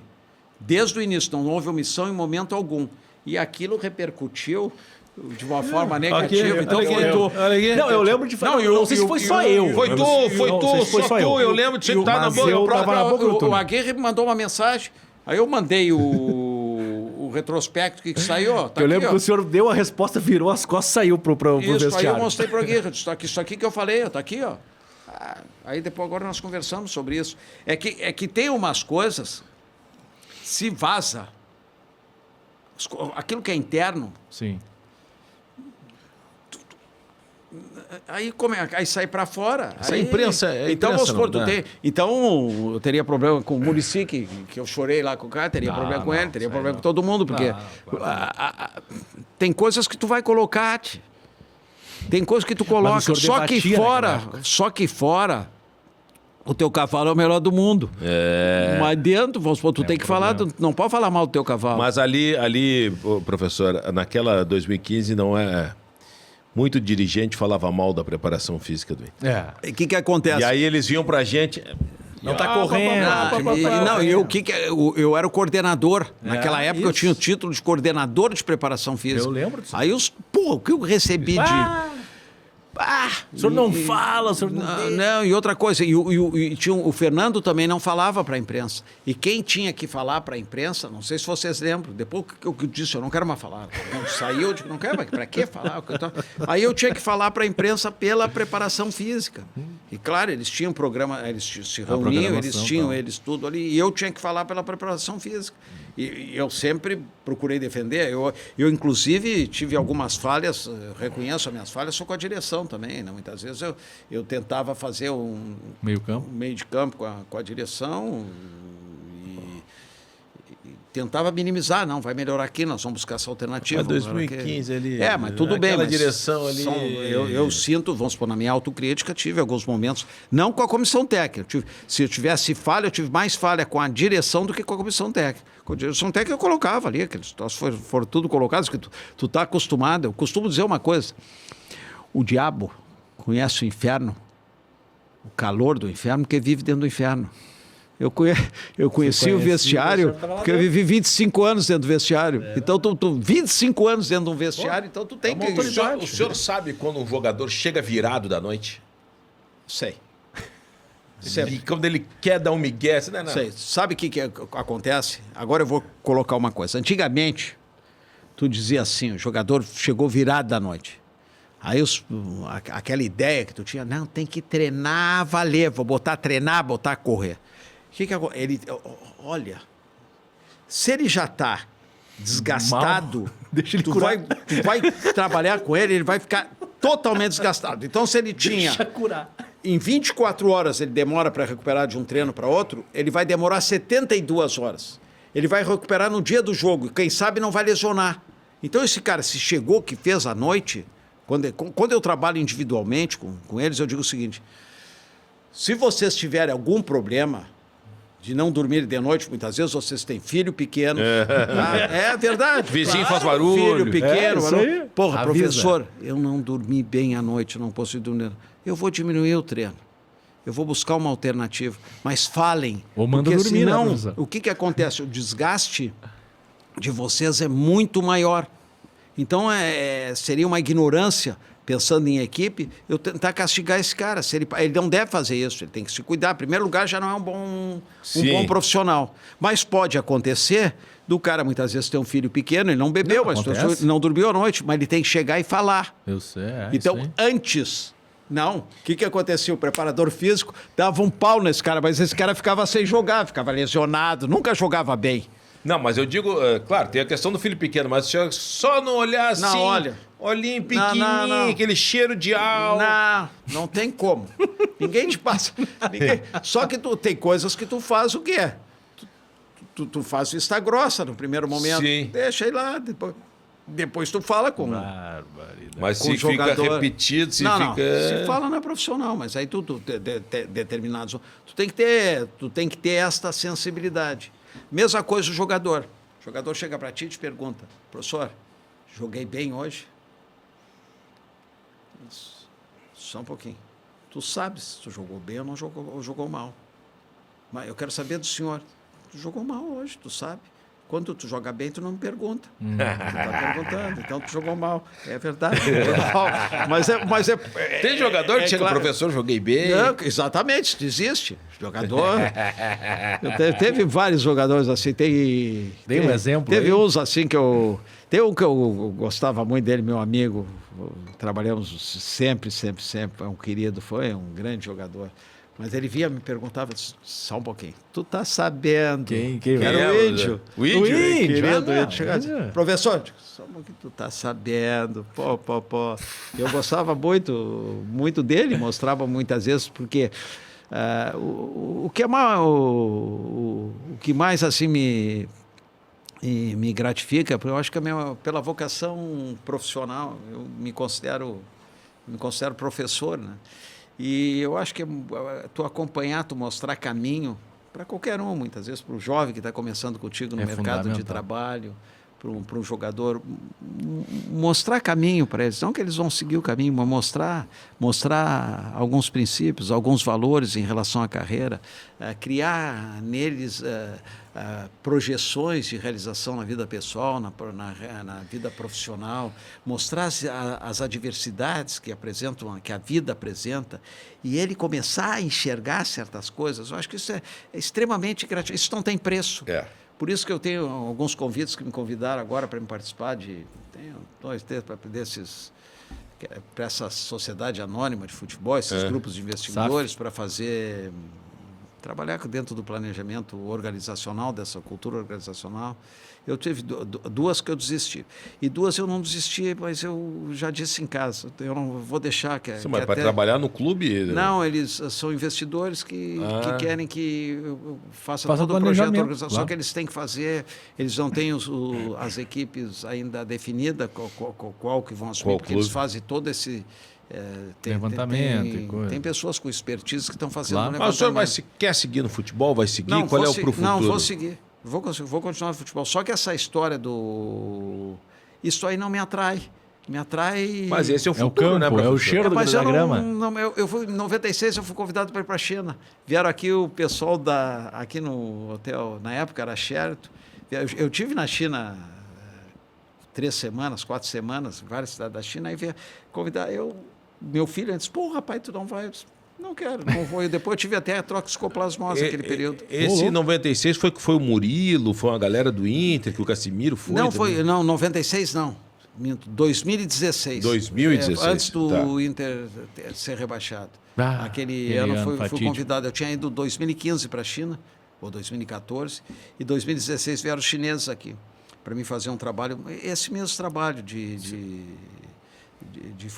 gestão organizacional, essa parte. Deixa eu lhe fazer 2 perguntas, então, sobre isso. Já que o senhor citou o ano do rebaixamento. Em 2016, quando é que o senhor viu que o Inter ia ser rebaixado? Quando saiu o Argel. Não preciso falar mais. Quando saiu o Argel? Se o Argel tivesse ficado, salvaria? Eu acredito que na minha visão, Eu falei isso dentro do vestiário, para os meus colegas que ficaram. Eu digo, a partir de... Nós vamos ter muita dificuldade. O Argel sabe disso. Eu falei para ele. O Argel sai bem Falcão. E depois Celso Roth e o Falcão não teve tempo, não teve continuidade. É. E o Falcão conhece muito futebol. Né? Sim, ele tem. Falcão, é uma pena não estar trabalhando no futebol. Pode voltar. Conhece muito futebol. Não sei se como técnico. Como mas daqui a técnico, pouco conhece como gestor. muito futebol. É um estudioso do futebol. Conhece bastante. O senhor viu ali, então, que...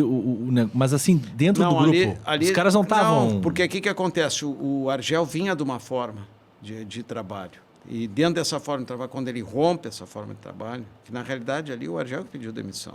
Sim. Ali, Foi depois do jogo lá em Recife contra o Santa Cruz. O Argel sabe disso, eu falei para ele.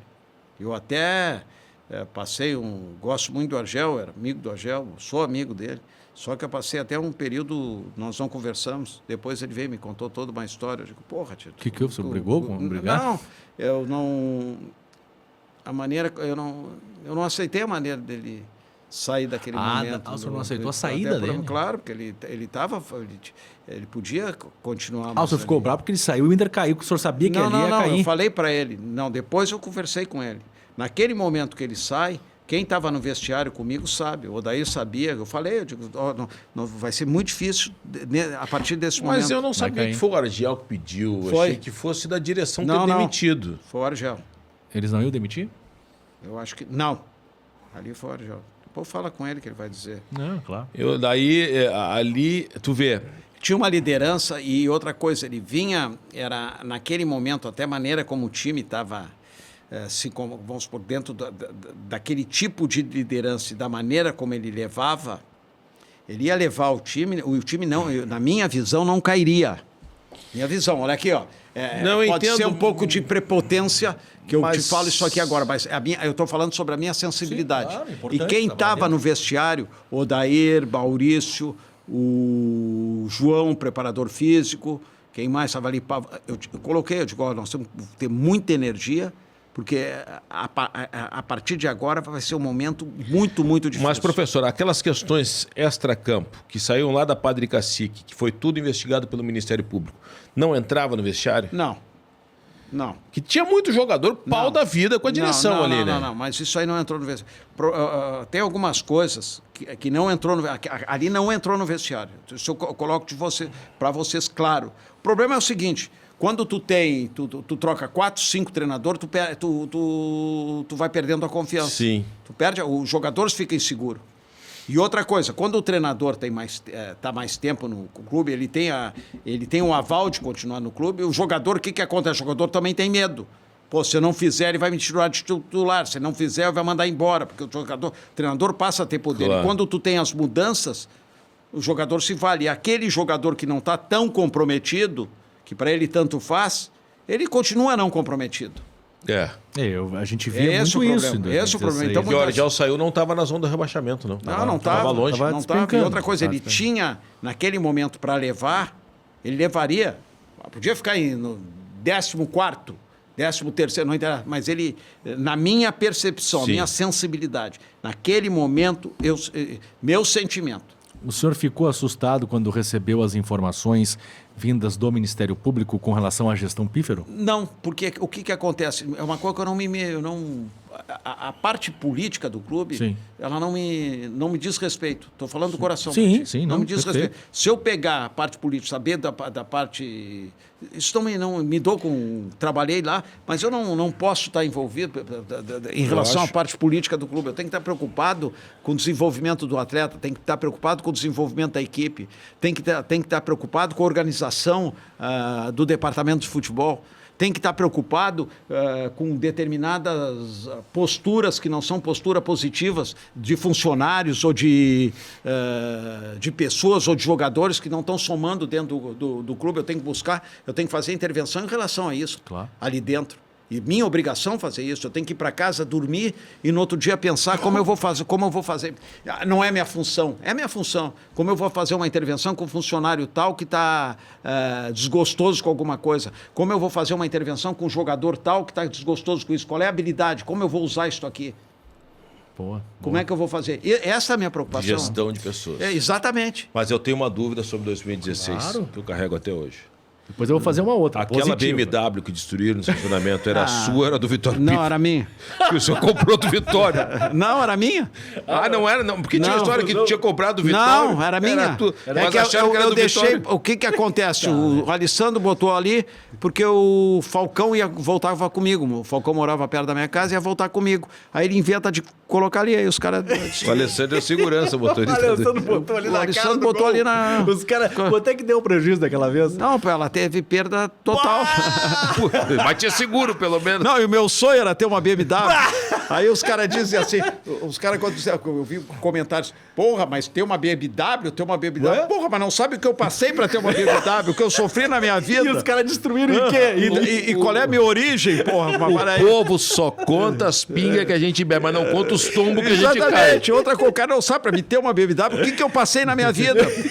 Quais foram as dificuldades que eu passei, o que eu superei, batei uma BMW. Como é que foi? Pô, tá na classe da burguesia, tinha que quebrar Tá, mas mesmo. como é que foi? Como é que foi quando chegou a notícia? Não, aí eu vi, eu digo, pô, isso aqui é coisa de vândalos, não é de torcedores. Vai chegar, estão destruindo. Mas eu tava no vestiário e estão destruindo uma BMW lá fora. Não, disseram que demoliram um carro. Aí eu cheguei lá e disse que o cara jogava, depois eu vi o vídeo, o cara jogava uma tampa de bueiro. Disse, Que bar, nós estamos rindo, mas é uma barbaridade. Estamos rindo porque tinha seguro, porque se não tivesse seguro... É, mas só aí, tem mas o que prejuízo. acontece? Aí o cara disse, porra, burguês, preparador físico, mas porra, não sabe o que eu passei. Mas eles não sabiam que era do senhor ali. Eu acho que ali eles acharam Não, que era mas eu do acho que Vitório. não. É, mas Tudo é bem. marginal. Não, e agora depois até o Ministério Público me chamou se eu queria. Eu disse, eu acho que o cara vai quem fez isso aí. Foi tanta gente, foi um troço de massa. Agora culpar um cara só, uma pessoa, não acho justo. Foi Agora, ali- deixa eu pra gente encaminhar o encerramento. Que essa entrevista, a gente não tem como fazer os melhores momentos, vamos ter que repetir toda ela, toda vez que nós vamos fazer essa entrevista. Eu lhe perguntei sobre o rebaixamento, mas o senhor estava lá dentro e eu nunca ouvi o senhor falar sobre isso. Quando é que o senhor viu que o Inter seria campeão do mundo? Campeão da América e campeão do mundo. Quando é que o senhor, 25 anos agora, o senhor passou lá Não, dentro, assim, mas quando é que bateu o estalo Não, naquele ano de O 2006? rebaixamento eu senti, teve sensibilidade. Tá? Tá. Que nós íamos bem na Libertadores da América, eu tinha 2006. eu tinha essa percepção.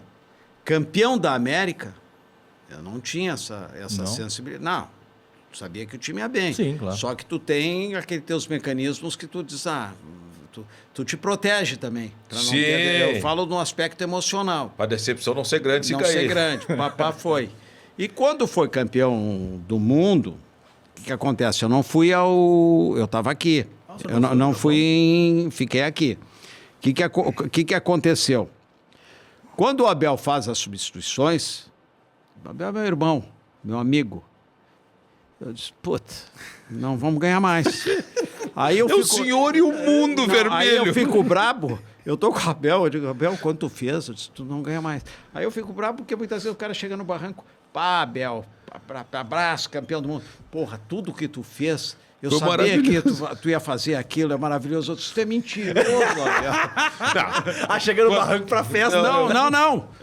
Tu tá no barranco Contra com o lá. Abel em outro momento, tem cara que chega e diz assim, porra, tu... Ah, gênio. Porra, eu digo, Abel, ninguém fazia. Agora, quando entrou o Celso Roth, 2010, 2010. eu disse para o Fernando Carvalho, nós vamos ser campeão da Libertadores. 2 momentos. 2006. Não tem nenhum colorado que olha assim, sai Fernandão sentindo câimbras. vai entrar o Gabiru. E vai entrar o Gabiru. Acabou. Todo mundo pensou. Todo mundo pensou. Eu tô sendo honesto. Tá Claro, certo. claro. E eu acho que até o Fernando Carvalho pensou isso aí também. Pensei. Não estou dizendo. Agora, 2010, sim. 2010, quando entrou o Roth, pode perguntar para Fernando Carvalho. Eu fui a Abu Dhabi. Pergunta para Fernando Carvalho. Anota aí, nós vamos ser campeão da América. A sensação que dava em 2010, que o Fossati dava um treino, orientava, e os jogadores depois, naquele momento, só deles, não, agora nós vamos fazer aqui, e ia completamente ao contrário do que pediu o Fossati. E conseguiu chegar até a parada da Copa. E ali eu acho que foi o momento que tinha que trocar O Fossati foi um bom treinador, não foi mal. Bom, e o preparador físico dele foi muito bom. O Valenzuela. Muito bom. Não foi muito bom, foi excelente. Ele trouxe para nós, tanto para mim, como para o Fábio Maceridian, que convivemos com ele. Nós tivemos muito aprendizado com ele. Pode perguntar, em outro momento, pergunta para o Fábio. Mas eu fiquei com essa sensação que era mais ou menos isso, não era? Daqui a pouco a boleirada... Não, eu acho que não. Na minha visão, E por que se o Fossati ficasse não ia ganhar? Não, o que aconteceu naquele momento? Foi um momento de mudança, uma decisão política, de quem analisou aquele momento, achou que não estava ruim, quem vivia mais nos bastidores, e tomou a decisão. Aí Mas o senhor disse, vai ser campeão. Não, quando bateu o Celso disse Roth? que ia ser campeão... Com o Celso Roth.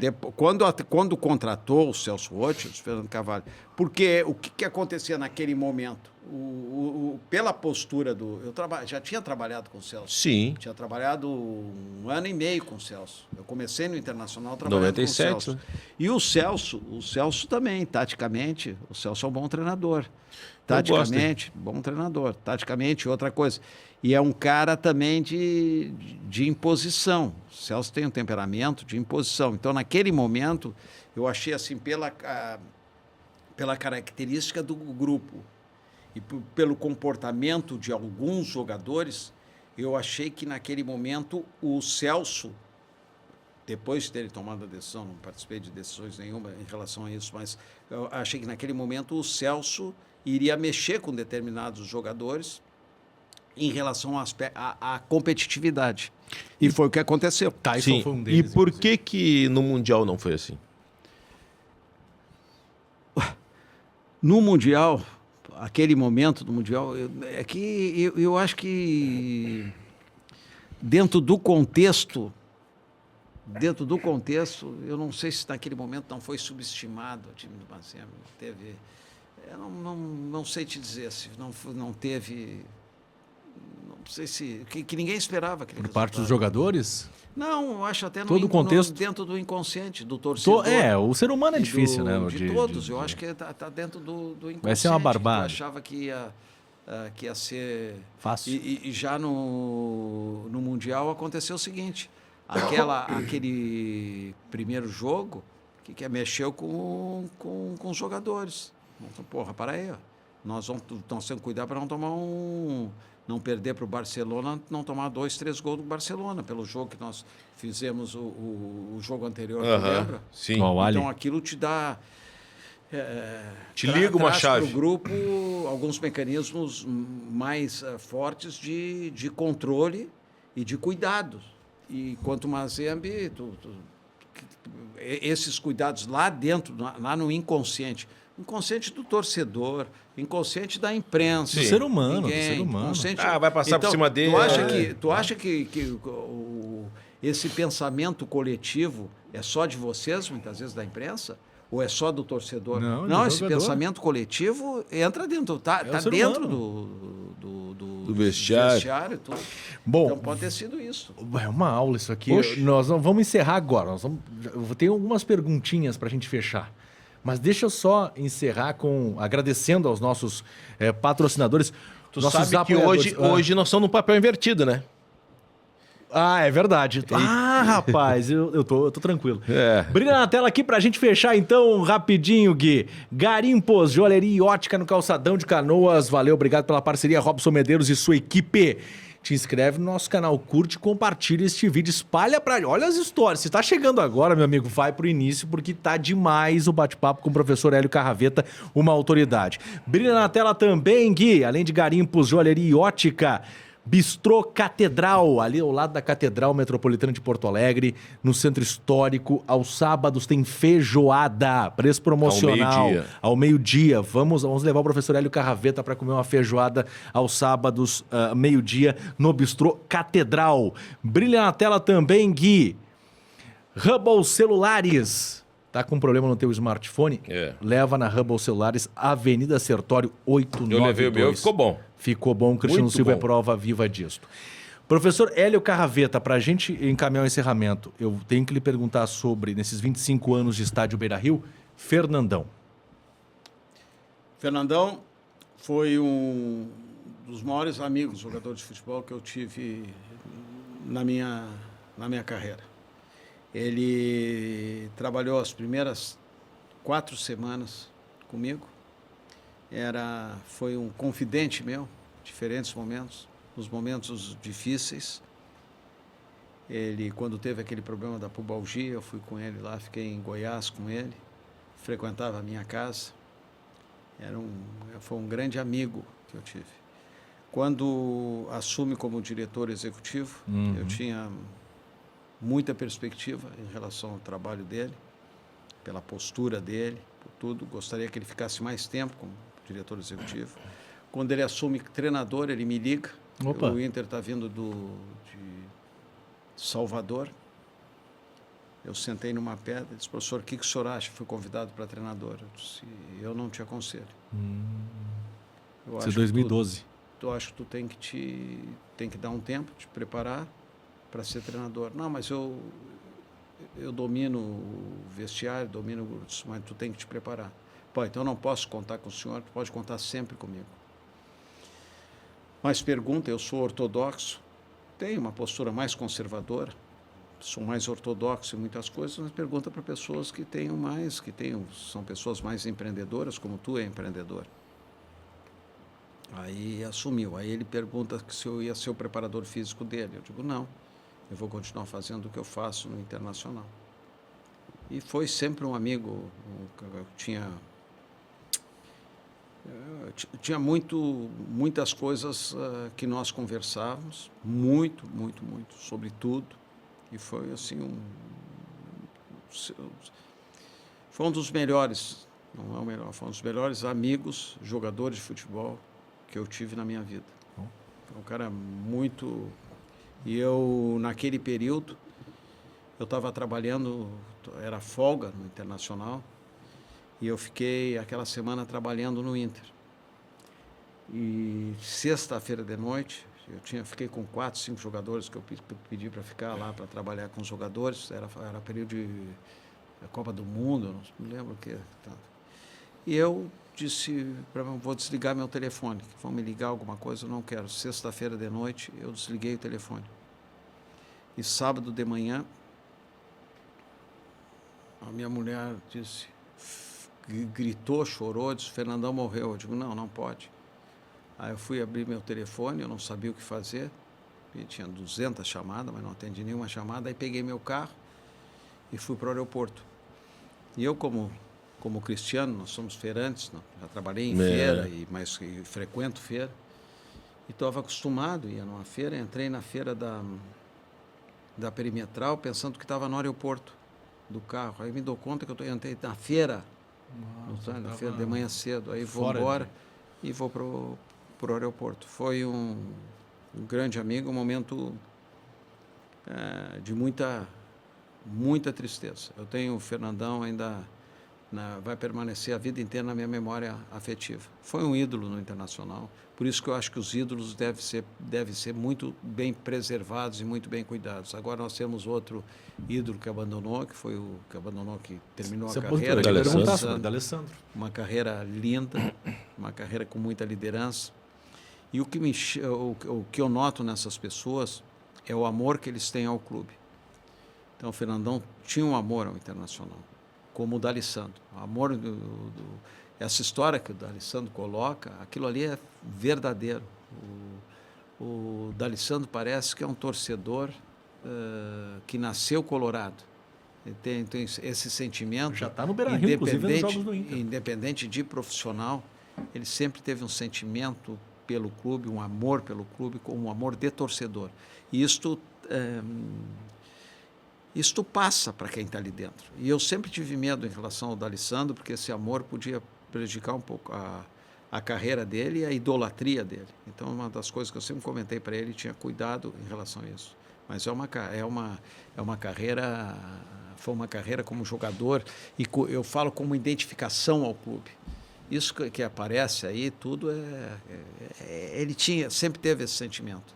Muitas vezes a gente diz: o gringo é o marketing. Não, esse sentimento que agora hoje está com um efeito midiático muito, muito forte, sempre ele manteve isso aí. Então, uma relação muito bonita, uma relação muito próxima do torcedor. Eu falo isso porque eu tenho também esse... Então, isso é uma relação espiritual. Eu tenho um sentimento pelo clube. Então, quando tu vê outra pessoa com sentimento quem sabe, até identifica, mais forte que o meu, então isso é gratificante. O Fernandão também tinha esse sentimento. Então, são ídolos, né? Eu acho que os ídolos deve ser... Quando tu constrói uma idolatria, que isso é uma prova construída, ela tem que ser preservada, tem que ser referenciada. E muitas vezes, e nós temos que usar aqueles exemplos positivos do ídolo para que outros jovens usem como referência. Então, esses exemplos, a relação dos valores, dos princípios, isso é importante como referência. Que a maior referência que muitas vezes tu vê o ídolo, tu quer copiar alguma coisa daquele ídolo, então são valores importantes que sejam socializados. Isso é importante em relação à educação, à cultura. Então, foram momentos. Eu tive assim vários na minha história no Internacional, vários jogadores que eu tive uma aproximação muito, muito grande. Agora com esse menino que veio, o Tyson, também ficou muito tempo comigo. É verdade. Muito tempo. Ele veio da base, ele trabalhou comigo quase 5 meses. Eu tinha uma relação, ele ia para Pelotas de ônibus, ele veio fazendo uma transição da base com o profissional e fez todo um trabalho de força. É um guri que eu tenho... É que tu passa a ter uma relação afetiva, e aí depois acompanhei o desenvolvimento dele, toda a ascensão do jogador, uma Nilmar, o senhor não fez isso? O Nilmar também foi muito tempo, também com vários Parou jogadores. cedo o Nilmar, né? Poderia ter jogado mais. Talento.